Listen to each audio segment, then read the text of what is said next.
Kamusta ka? Kamusta ka bilang isang anak?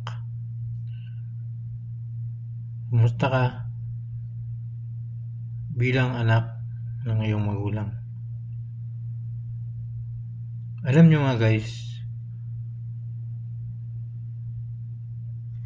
ang magulang, ang ina, ay hindi matitiis yung kanilang mga anak.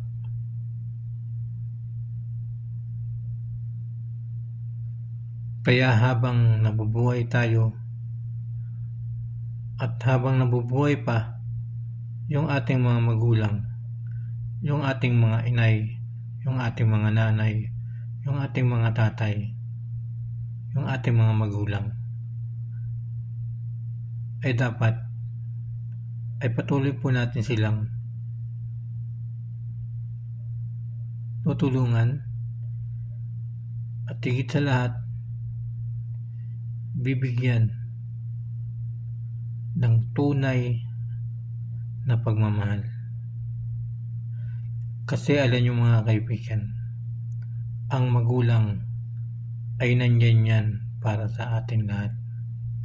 Nandyan yan palagi kapag may problema tayo, ay pwede natin silang hingian ng advice o matulungan tayo. Kaya kailanman ay dapat hindi po natin sila iiwanan.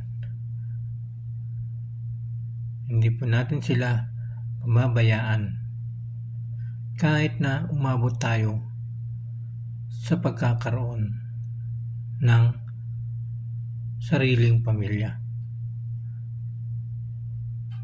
Sapagkat ang pagbibigay ay katulad din ng pagmamahal sa ating magulang, sa ating kapwa,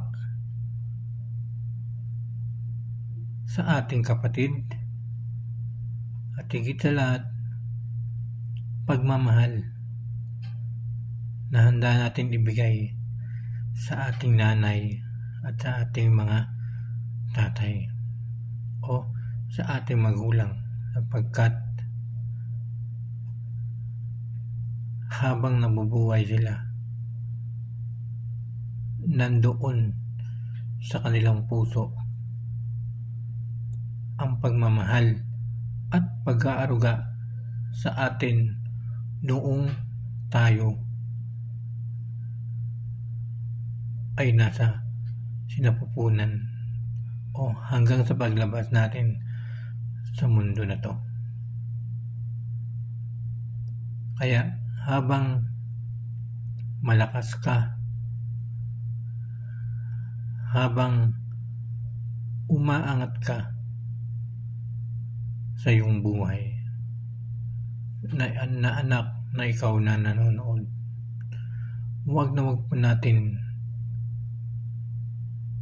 pababayaan ang ating mga magulang, ang ating mga nanay at ang ating mga tatay, sapagkat hanggang sa pagtanda nila ay kailangan ay nandun pa rin tayo kahit na meron na tayong mga sariling pamilya.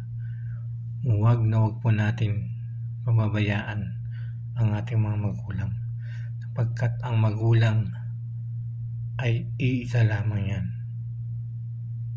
Sapagkat ang magulang, ang nanay at tatay, kailanman ay hindi kanila pinabayaan. Ganyan ang pagbibigay ng pera. Kahit na nagkaroon na tayo ng sariling pamilya, ay wag na wag natin ipagkakait sa ating mga magulang, sapagkat ang pagbibigay ng pera sa ating mga magulang ay tulad ng isang pagmamahal na binigay nila sa atin. Simula nung maliit pa tayo, Mula nung nasa sinapupunan pa tayo ng ating mga magulang, ng ating nanay,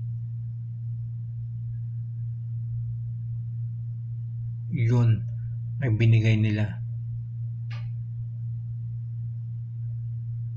sa atin ng buong puso,